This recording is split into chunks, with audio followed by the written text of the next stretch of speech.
Welcome, everyone, to another episode of Career Journeys where we tell stories that inspire.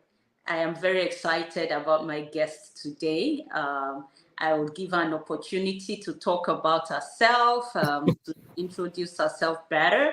But I'm very delighted to be on here with her. She's a phenomenal woman with a phenomenal story.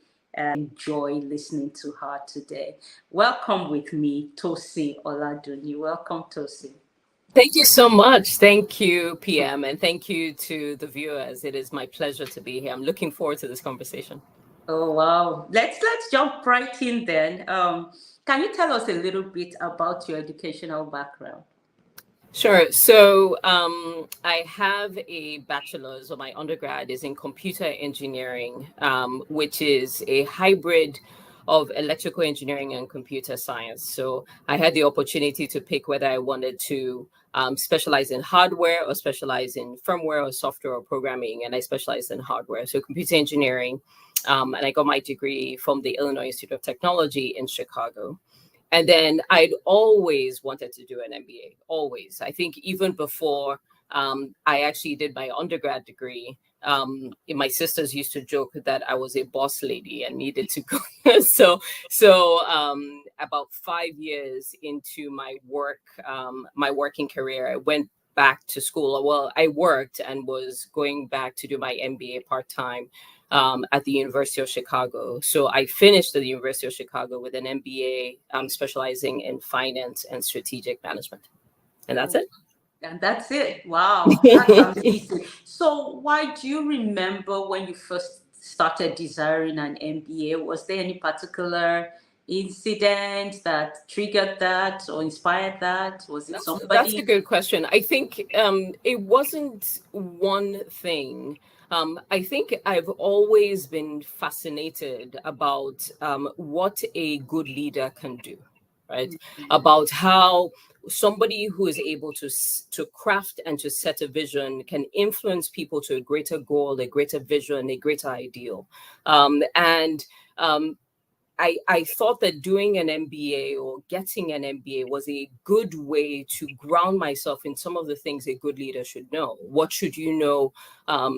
Even if you're leading in a small business, for example, what should you know about entrepreneurship? Or if you're leading within any organization, whether it's a small business or a large business, how do you think about things strategically? How do you make decisions with little or more information? Things like that. So what are the financial impacts of that? Can I even read a balance sheet in a way that makes sense and helps me draw the through line between the decisions I'm making and how it impacts the people as well as the business? So I realized that an MBA will help give me those principles to help better make decisions and be a leader that can influence to a greater good, then I'd always desired one. And I can't recall exactly when, but definitely, even by the time I started my career, I knew I was going to go back and get an MBA. And was it all you thought it would be? Um, So that's a very good question. So in terms of the content, absolutely was, and the people. So University of Chicago is still is a top 10 business school in the U.S. and in the world, right? So it was a great way to learn from Nobel laureates, from teachers, from professors who were steeped in their particular discipline. I learned from different people of different backgrounds, from different walks of life. So it was a great opportunity. But what I have told people since then, so people that have come to me asking about business school, I said, yes, absolutely do it. Do it in a really good school, but also immerse yourself in the business school and in building a network. Almost, I would say maybe 50% or even more of the value of the business school is in the network that you create as a result of that. These are people now, how many years later, 5 years, 10 years later, 15 years later, who can help stretch your boundaries, help you go into new companies, new places, new things. And I think that's one of the things. I was very book focused. Like, look, I'm here for a so, business, and we will execute on that business. So, um, so that's kind of how that was my focus. And because I was doing it part-time, I was driving in, I was living in another state, coming into Chicago, Wow. doing my work and then coming back out. So I was very focused on the goal. And I think I missed some of that benefit along the way. So absolutely, in terms of the principles, the things that I still that I've learned were invaluable. But if I did it again, I would have been more intentional about my network. Wow. So it sounds like you've since then recognized the benefit of networking. And I want to guess that you are probably better at it now than you were then. Yes, I would think so. So how do you approach it? How do you approach networking? How Yeah, do you so make it work for you? yes, and it's interesting because I am by nature, although some people don't believe me, but I am by nature an introvert, right? And actually quite shy. So when the prospect of networking, which is the traditional way we're all in a room at a cocktail party and we're trying to figure out, should I go and approach that person? Is this um it's both more and less than that, right? So a network can just be as simple as chatting up a coworker, or talking to your next door neighbor about something that you have in common, or it can be helping somebody who needs something, and then that person remembers and will help you in the future, right? So I believe, especially for women, right? Everybody, so this is true for everybody, but this is especially true for women because we tend to seek out mentors and things like that, and people who can help us. And mentors are absolutely critical, but there are so many more types of people within our network that can help us grow. There are people who can connect us to other people. There are people who can share information with us and help us go to the next level. There are people who can share their power with us, that can advocate for us in places that we're not. And I truly believe in nurturing relationships. And I'm saying this as someone who I believe it doesn't come exactly natural to me, right? Sometimes I need to go back and recoup my social battery so I can go back and do it. But it is absolutely important to you'll be intentional about every interaction, and use that to kind of further yourself, even if all you're doing is learning from them or they're learning from you. Each of those people are a spoke in the wheel in what is eventually a large network. Wow, that's beautiful. That's very very good. Let's take that further Mhm. by combining that with mentorship. Mhm. Like, how does your networking affect mentorship for you? And what's your own take on mentorship? How do you make it work for you? So, I mean, for you to have a mentor and for a mentor to take you on as a mentee, there needs to be at least some shared trait or some shared baseline, right? So, most people don't generally cold call. I mean, you can connect with someone, but I don't know if they will call you their mentee or you will call them their mentor until there's some shared basis or some relationship upon which is a foundation of that. And I think that's the first thing is, do they know you? Mm, And do they know enough about you, your accomplishments, the things that you want, and all that, right? So, for example, one of my mentors right now, it was actually we got connected through a mentorship program. So it was really a cold, really not cold, but without a prior basis relationship. But then we met and then we talked about. But when I went in there, because he didn't have a background on me, I went in there with almost a biographical slide. This is Tosin. This is my background. This is what I have, and these are the places where I'm looking for help. Right. So a mentor, in essence, is there to help give you advice and share information to help you along a particular path for a goal that you have. And that goal might morph, might change over time. But they work best, or you can utilize your mentor best when they're helping you answer a question or helping you address an issue or concern. If you're just like, well, just talk to me, you're wasting both your time as well as the mentor's time. mm, So what was important to me as a mentee, and it's important to me even now when I mentor other people is, what are you trying to achieve? What are the issues you've seen so far, and how do we help answer those questions? So I strongly believe in mentorship. A mentor gives you advice, gives you information, shows you things, helps you maybe see blind spots that you might not necessarily see.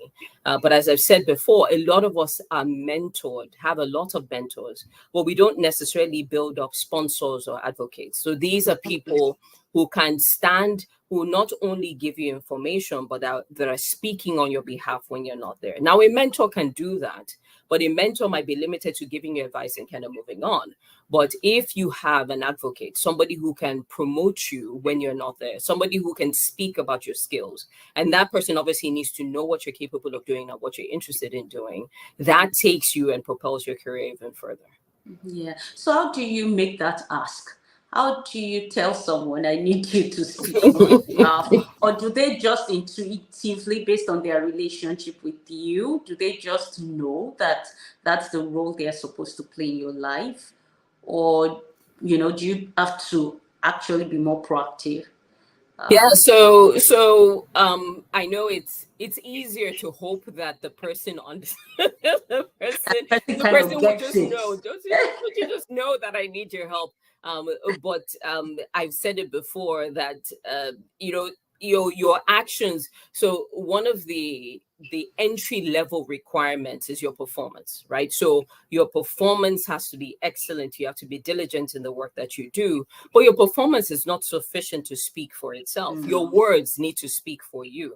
And in this case, when you want to ask somebody to be your mentor, to be your advocate, it might be as simple as again, at this point, normally it's not a cold call for an advocate. You don't just call, I don't know, the CEO or the COO of your business and be like, oh, hello, my name is Tosin, and I would like very much for you to advocate for me.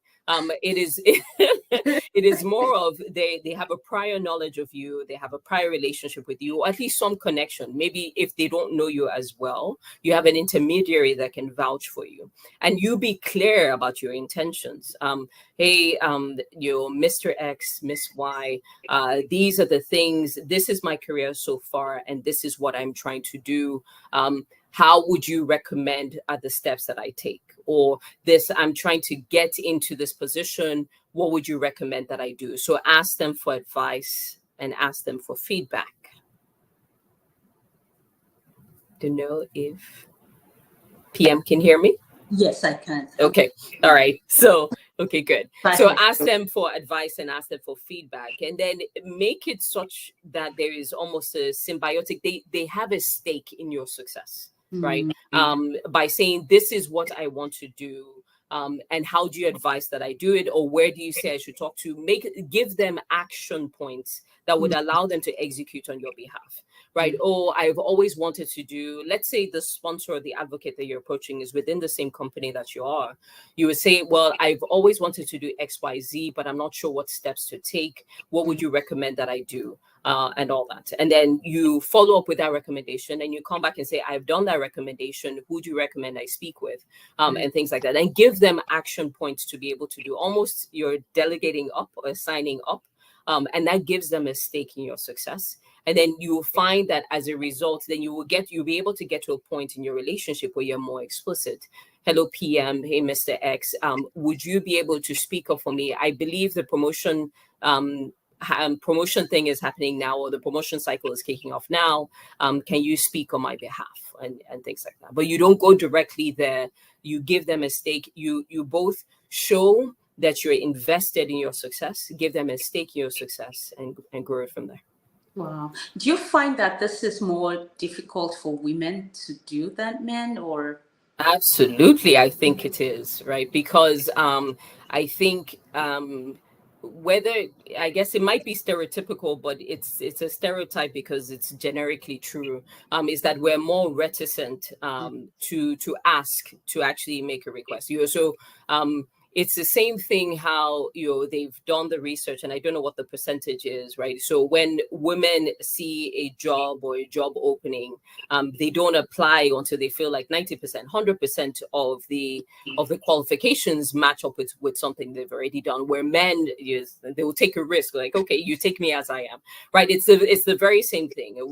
Women in general tend not to approach someone unless, because we're concerned about rejection. What would I say? What would I do? How do I sound?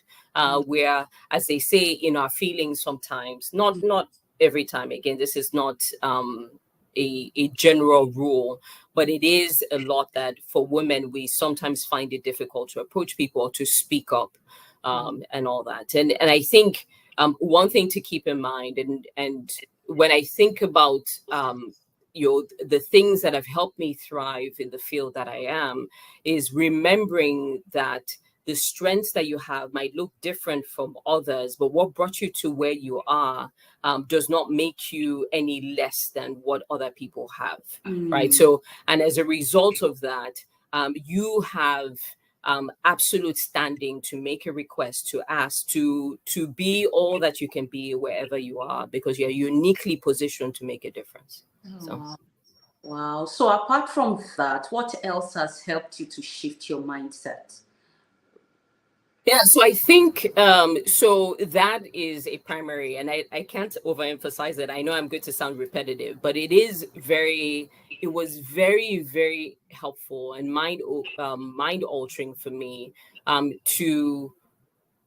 to realize, not realize. So I had mentors that helped me with this, a coach. I actually have a career coach as well, that helped me with this, and many other people that I respect as well, that helped see, especially because I'm in an engineering or technical field. And I always, and sometimes I used to struggle because I was an only, in many ways, the only woman, the only person of color, the only, in many rooms that I was in.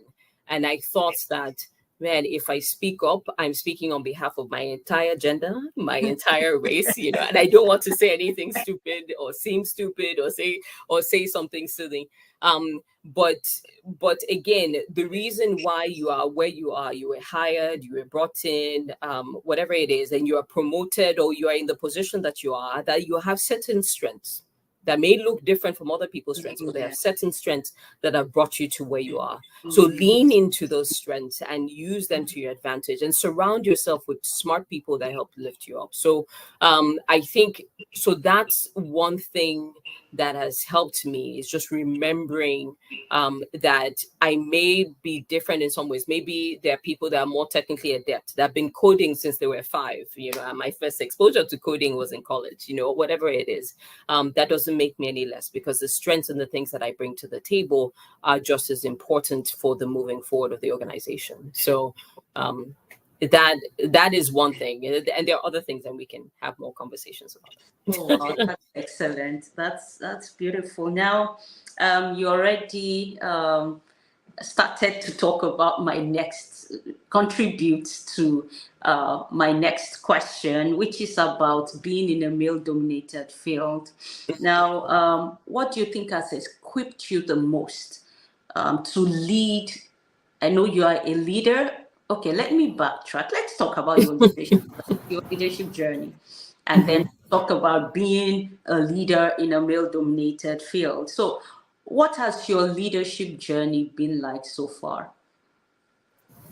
A fun one. So a leader, in essence, is someone. It's not necessarily a title, right? It's somebody who has influence, and people who are following. So a leader is a leader because people are following or listening to that leader. And even before I had a title or an actual team in the org chart under me, it was important for me to be able to demonstrate, well, not demonstrate, but lead by influence wherever I was. So I started off as a design engineer so I work in the engineering industry, working on circuit boards and all that, so semiconductor components, etc. And I started off as a design engineer and a test engineer for a series of products. And obviously, I was an associate engineer, nobody reporting to me. But even where I was, it was important for me to stop, to listen, to absorb as much as I could, and to be able to influence your things, influence the direction of the product and how the product should be used, and different things. And then it got to, so one of my strengths is attention to detail, and then we, at some point, the organization needed somebody. There was a big um, uh, law that was changing, and that was changing the approach of that affected our company, that affected a lot of our products, and they needed someone to help lead that from a project engineer perspective. I was a project engineer, so they had a manager, and I reported into that manager, and that was my first time leading. Again, I didn't have a team underneath me, but I was helping charting the course for the company, and that was my first time leading. And then it kind of went from there. Is that thankfully it was a successful venture, and then I led something else and led something else and led something else, and leadership, like I said, is not always about the org chart or the people that are underneath you. Now I do have a team that I lead and people that report into me. But whatever I was doing, whether I was a project engineer or project manager or program manager, or eventually leading an engineering organization, which is what I am doing now, what has been important is making sure that I leaned into the strengths that I had, and that was reflected in how I led the people, or led the organization, or led the processes that were entrusted into me. So, yes. Wow. Have you enjoyed the journey?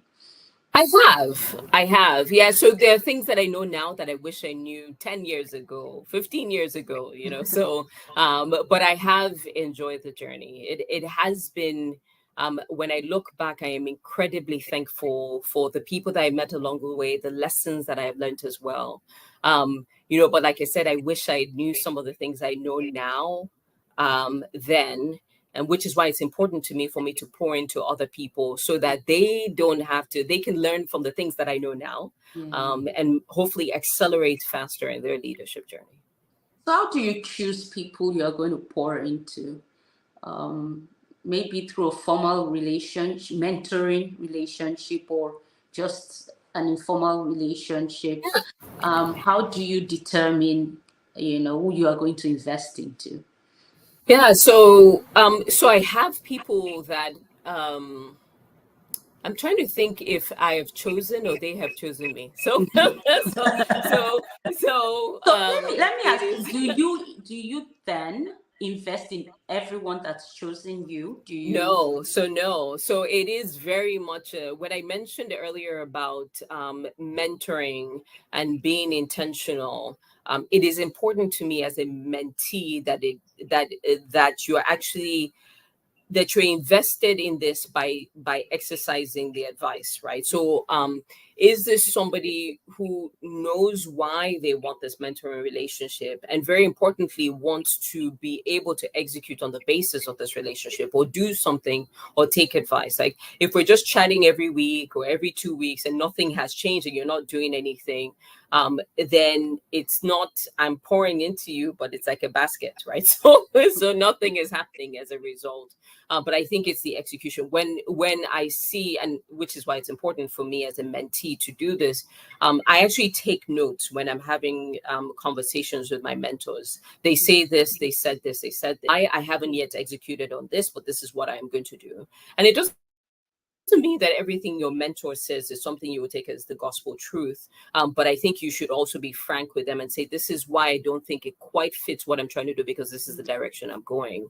But what matters to me in terms of being a mentor is having mentees that are responsive to the advice, or to the input, who are drawing out of me, if that makes any sense, where I feel like I'm making a difference as a result of our relationship. Yes, beautiful, right? Because you don't want to waste your time and theirs as well. And theirs as well. Yeah. Now let's get back to that question about leading in a male-dominated field. What has equipped you to do so? So Maybe we should start with the challenges there. yeah, I'm Kind trying of to think. that. Yes. So the first challenge, actually, funny enough, is and this is true, I think, for a lot of us, is first of all starting with the internal, right? So and when I say the internal, it is you're questioning your own capability, Mm, right? So people have call it different names, whether it's imposter syndrome or whatever it is, but we're questioning your capability, because again, you're surrounded by people that might think differently, talk differently, have maybe more technical knowledge or less of this other knowledge or whatever it is, but just are different enough from you, that you feel like you're an imposter. So the first thing to deal with is that internal. And I know I sound like a broken record here, but a lot of the work that's important is remembering that the value that you bring is no less than anybody else's value. So that's internal. Um, and then there's just the external, right? So there are the different um there are, I don't know, I think people, there are assumptions that people make about, so there is what you internalize, but there are also assumptions that people make about capability mm, just when they see you, or they don't even expect you. Right? So oh, I saw your name, and because you're the director of engineering, I assumed you're a man, and then I pop up on the screen and like, oh, okay, sorry. So so so so a lot of it is challenging assumptions, and but then the way that you do so is just by demonstrating capability, right? So it doesn't mean that you have to try and wow everybody every time, because that's not the point. But I think it is performing and being diligent in every arena that you have, asking questions, because that's the way you learn, growing and understanding and stretching yourself in many different ways. I think it's not being afraid, and this took me a while to learn. I used to be afraid of looking stupid, but then I'll ask a question and someone will say, oh, I wanted to ask that question too, or I had a similar question or something like that. So it's not being afraid to ask questions, because from asking questions you learn, you understand, and all of that. And just being comfortable with your seat at the table, um, because you are there to make a difference. You are there because of your capabilities, and you should be able to be comfortable to take up that space, mm, even if you're in a male dominated field, or you're a man in a female dominated field, or whatever it is. So so mm. um, um, just being comfortable with being able to learn, to grow, to be in new situations and not be challenged by it. Wow, thank you. That's so insightful. Now, how do you handle your mistakes? How do you pick yourself up after a blunder, or do you just not make them? Oh, I wish I was that perfect person that never makes any mistakes. Um, so it is, oh man, it is, that is such a good question, because I am very, so because I am a woman in engineering, I am still, I'm less cautious than I was, but I'm still to an extent risk averse, right? So and I'm the type of person who is very, look, it is very important to me that we not make a mistake, that we not make a mistake.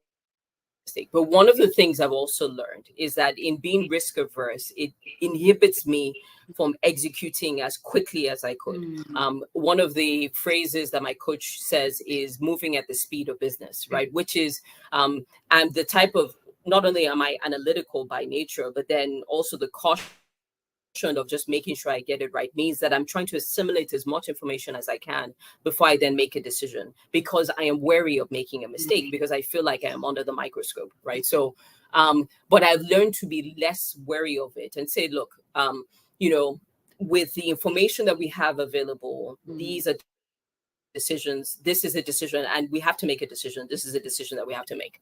And then if it turns out that that was the wrong decision, we didn't have enough information, all of that, I'm actually very forthright about it.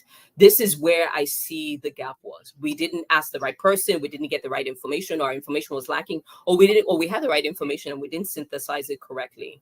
What is always important to me, and this matters to me because I think this is my most important leadership trait, is that because I am a leader, I do not, you know, the good things that the team has done, I make sure that the spotlight is on the team. Yeah. And where we have gaps, I say I own it as a leader, because I feel like the buck stops with me. And to me, that is caring for the people that make up the team. So every mistake is something that shows you that, okay, there are better ways or a different way to do this thing that you just did. Right. So what I do is I am frank with it. I own up to it.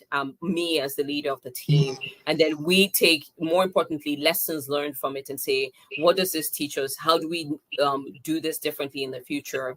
And then do that and just execute and address that. But I try not to dwell too long on the mistakes, because then in the despondency and things, you're not making you better. You're not making the situation better. So just be quick to own up to it, and then say, okay, this is how I can do this differently in the future. Oh, very profound. Thank you so much for sharing that. So let's talk. We've talked about leadership, we've talked about mentorship, but we've not really talked about what you do. Yeah.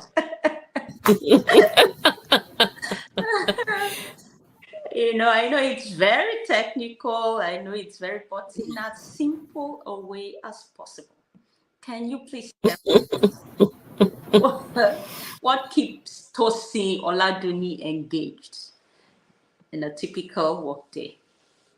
In a typical workday, wow, so many. I lead a smallish team. Well, I say smallish team of engineers. There are about 25 of us, and it's a mix of disciplines. We're mostly either electrical engineers or computer science, or people who are programming. So I would say computer science or computer engineers.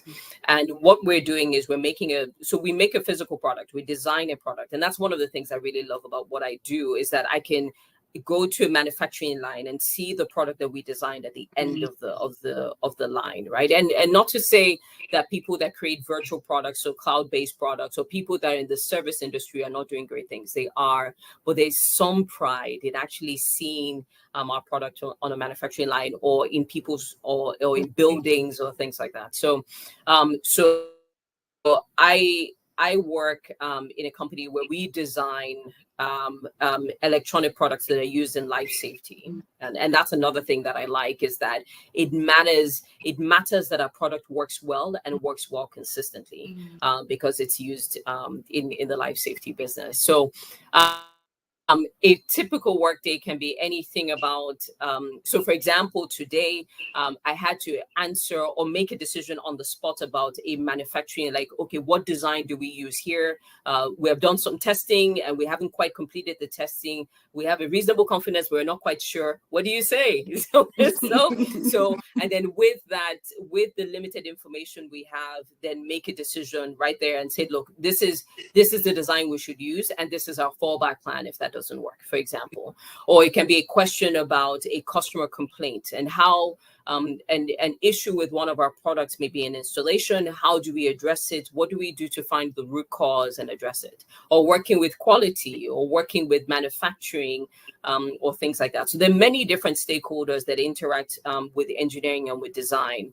Or it could be somebody says, oh, we want to go into new markets, and how do we position our products for a new market? And then we have to make a strategic decision around what makes sense. How do we direct resources to work on it? I make decisions around prioritization of people, right? So what projects are we working on? What has the best payback? What do we need to be working? What do we need to stop? What do we need to start? What do we need to continue? And sometimes, depending on new information, it changes week by week, or sometimes it is pretty consistent that we're executing to your roadmap. But that's just one day. There are many different things. There's very much the strategic and the macro decisions that we need to make. Where do we want to be in 5 years? What types of products do we want to have? What do we want to be known as? And then there's very much the micro. It could be something like, a member of my team is very irritated with another member, they're coming to complain, Oh, right? So wow. so yeah, so All in so a it's day's working work. as conflict resolution and dealing with that and getting the most out of a team of incredibly bright, incredibly intelligent people as they collaborate and to work on what we're expecting to be cutting edge innovation that delights our customers. So Wow. Amazing. What do you enjoy the most about your job? I think it's the variedness about it, right? So before I started this role, so I had a list of things that I was looking for in my next role at that time, and this just checked most of the boxes. In that it allowed me to be in a position to make many varied decisions, but it also charts the course of what it's a significant strategic position in that the decisions that I make affect, revenue, affects sales, it affects the direction that the company or those products will go, and all of that. So I really like that I am challenged on a daily basis in many different ways, right? So I learn new things from different people. I learn from our customers. I learn from our suppliers. We have technology days where we understand more about, well, what is the market saying and where is it going? The smaller decisions and what I get satisfaction from is there's so many different things, but in seeing a decision bear out. If in other words, we decided to do this in March, maybe under many different circumstances, and that decision could have gone into many different ways, but the fruitfulness of seeing that decision in July is great. In seeing the growth in my team members and all, it's like, okay, this person struggled with this previously, but now they're autonomous on this and they've learned and they've grown, and they're just so many. It's the people, it's the products, it's the processes. They they remind me why I'm in this role. Oh, wow.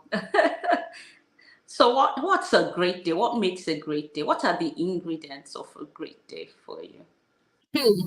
um it is, so obviously everything going right, but so so I I was thinking about that last week, because I ended last week with a pep in my step, and I was like, why am I so um, giddy? And it was really because I could see. So sometimes when we question ourselves or when we wonder, why am I where I am? It is because we're not sure. We're putting in work. We have this input, but we're not sure if there's a measurable output. Like, Mm, what is the difference that I'm making where I am? And that's where sometimes, as they would say, you get in your feelings. Like, am I making a difference? What is the value that I'm bringing? I keep coming back to value, but it's pretty important. And I think, especially when you're not the hands-on, you're not the direct creator of the work. mm, If you're like the manager of the high-level work, it becomes, because you're managing people who are doing the work directly. So you're not, it's your input, or your input is not the direct output at the end of the manufacturing line. So the days that give me the greatest joy or the greatest accomplishment is where I can see that through line between my input and then the output at the end. So it is maybe me pouring into a team member, developing a team member, and as a result, they're able to execute something that they never were able to do so before. Or it is people were stuck in a decision. They weren't sure what to do, but because of my knowledge of manufacturing, quality, safety, like there's something that will come out of somewhere, like, why don't we do X, Y, and Z? And people are like, we never thought about that. Eureka moment. And then everybody executes on the basis of that, or something where you can see that this is why I'm here. yeah. I'm contributing in some ways, I'm adding value. Or it can be even as, and this is where my MBA and the finance background comes in. One of the hats I now wear is like engineering finance, right, within my organization because of that capability. And I'll say, well, this is how do we optimize our resources? If we're looking at a decision tree, how do we optimize this if we have constrained resources to maximize our revenue here or maximize our payback? Well, how do we reduce this cost to be able to do this? And I can see the tangible benefit in our bottom line and all of that of what I do. That just makes my day. Thanks for sharing. um, yeah, thanks for sharing, because I think job fulfillment is so crucial, right? Even to your production and your creativity, and Absolutely. we just wanted to embrace the next day, or look forward to the next day. Look forward to the next day. Mm. Yes. So And a lot of people don't, because they don't see either the usefulness of what they're doing or the yeah. usefulness of them themselves, and that's what you have Mm. to tap into. Uh, well, I'm glad you had that prep in your step last. Thank you. All right, let's talk a little bit about AI. Um, what do you see? What's happening in your fields with artificial intelligence? What opportunities are you seeing right now, or maybe sometime in the near future? And yeah, just So, artificial intelligence. So most of us are just taking a step back. Our initial exposure, or at least our most salient exposure to AI, is language models, or yeah, large language models like ChatGPT, right? So, where again, the basic premise of AI is that you feed it a lot of data, and based on the data that it's been fed, it's able to decipher patterns that then allow it to predict and respond in a way based on those patterns, right? So that's what it uses, for example. So what ChatGPT uses, based on all the language or the data that it's fed, it can then predict this is a predictable human response to this series of questions, right? But that same predictiveness, right, based on a large data set, can be used in many different ways, right? So for example, we are using um, responsive models within our firmware, which is the so when you talk about coding language that people use at the semiconductor level, like what, so we have the hardware, the resistors, the circuits, the microcontrollers, but then you have the firmware, the software, that is the language that they speak to be able yeah. to execute.